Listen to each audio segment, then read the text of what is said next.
नमस्कार बंधुरा चले एसेছি একটা রান্নার নতুন রেসিপি নিয়ে। আজকে বানাবো চিকেন কারি। তোমরা পুরো ভিডিওটা আমার সাথে দেখতে থাকো। চলো রান্নাঘরে যাওয়া যাক। দেখো বন্ধুরা, আমরা পাকাটাকে ধরিয়ে নিয়েছি আর পাকাটা খুব সুন্দর জ্বলছে। আমি কড়াইটা বসিয়ে নিলাম। চিকেন কারিটা করবো বলে আমরা মাংসটাকে ভালো করে মাখিয়ে রেখেছি। কী দিয়ে মাখিয়েছি দেখো, গোলমরিচ গুঁড়ো দিয়েছি, সরিষার তেল দিয়েছি, লবণ দিয়েছি, হলুদ আর লঙ্কার গুঁড়ো দিয়ে ভালো করে আধ ঘন্টার মতন এটাকে মাখিয়ে রাখতে হবে। এটা নেব, ঢাকা দিয়ে নিয়েছি, এবার রেখে দেবো। এবারে কড়াইটা আমি বসিয়ে নিয়েছি, কড়াইতে তেলটা দিয়ে দেবো। সরিষার তেল দিয়ে দেবো।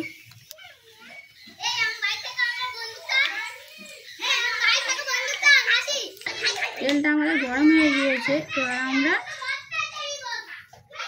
দুটো শুকনো লঙ্কা, দুটো তেজপাতা আর একটু ছিঁড়ে রাখা এলাচ দিয়ে দিয়েছি।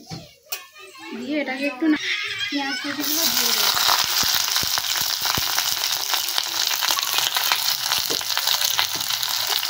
দিয়ে নাড়িয়ে নেব। পেঁয়াজগুলো ভালো করে আমরা কষিয়ে নেব, আগে ভেজে নেব।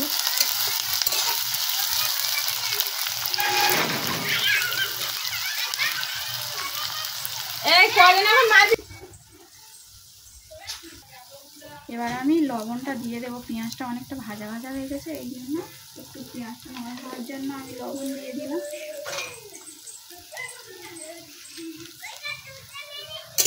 একটু নাড়িয়ে নেব।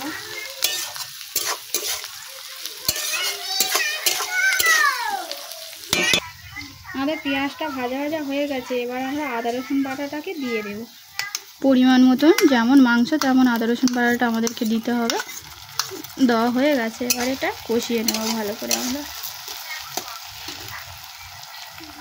আমাদের আদা রসুনটা কষানো হয়ে গেছে। যে ম্যারিনেট করে মাংসটা রেখেছিলাম, এই মাংসটাকে এবার দিয়ে দেবো আমরা।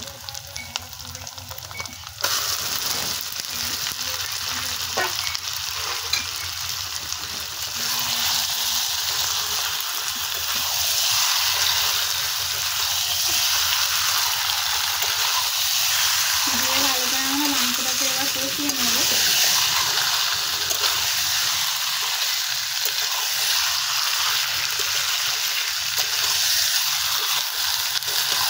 দেখো বন্ধুরা, আমাদের মাংস কষাটা কিন্তু অনেকটাই হয়ে গেছে। এটা যেহেতু চিকেন কারি করবো, এখানে আমি এখানে আলু সালাটা কিছু ইউজ করবো না, তার জন্য আমরা ভালো করে কিন্তু মাংসটাকে আমরা আগে কষিয়ে নেব।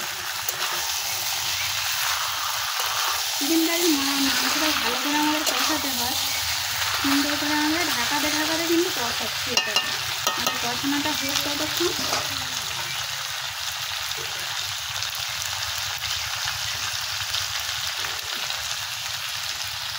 কষানো হয়ে গেছে, এবার ওপর থেকে আমরা সানরাইজ চিকেন কারি মশলাটা দিয়ে দেবো। দিয়ে আর একটু কষিয়ে আমরা পরিমাণ মতন জল দিয়ে দেবো। আর এই চিকেন কারি মশলাটা দিয়েছি, করে কষিয়ে নেওয়া ভালো করে।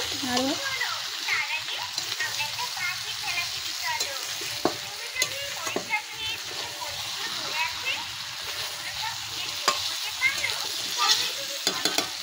আমাদের চিকেন কষাটা রেডি হয়ে গেছে। এবার আমরা একটু জল দিয়ে দেবো।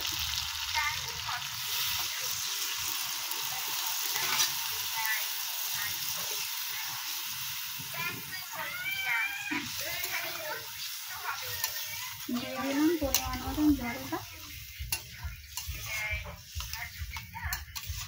দিয়ে এবার আমরা একটু ঢাকা দিয়ে দেবো বন্ধুরা। একটু কড়াটা তার চারদিক থেকে একটু মশলাগুলো নিয়ে পরিষ্কার করে নিয়ে এটাকে ঢাকা দিয়ে দেবো। ভালো করে নাড়িয়ে নেব এটাকে। না হয়ে গেছে, এবার ঢাকা দিয়ে দেবো বন্ধুরা।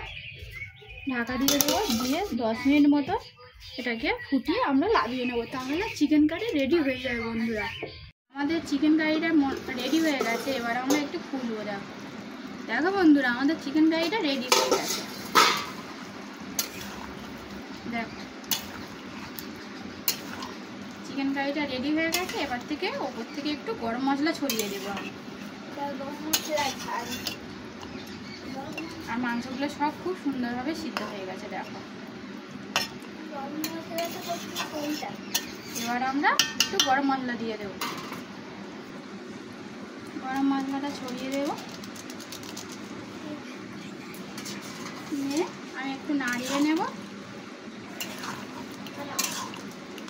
দেখো উপর থেকে তোমরা চাইলে ধনেপাতা কুচিও ছড়িয়ে দিতে পারো।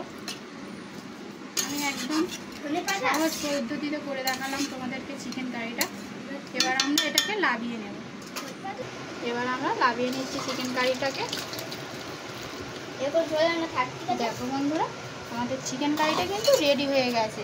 কে কে খাবে চলে আসো আমাদের বাড়িতে। দেখো বন্ধুরা, আমাদের চিকেন কারিটা রেডি হয়ে গেছে। দেখেছো, এই রেসিপিটা অবশ্যই তোমরা বাড়িতে একবার করে খেয়ে দেখবে। আর এই রেসিপিটা ভালো লেগে থাকলে অবশ্যই আমার চ্যানেলটাকে সাবস্ক্রাইব করে নেবে আর পাশের বেল আইকনটি বাজিয়ে দেবেন আরও নিত্য নতুন রান্না পাওয়ার জন্য। ততক্ষণের জন্য তোমাদের নমস্কার।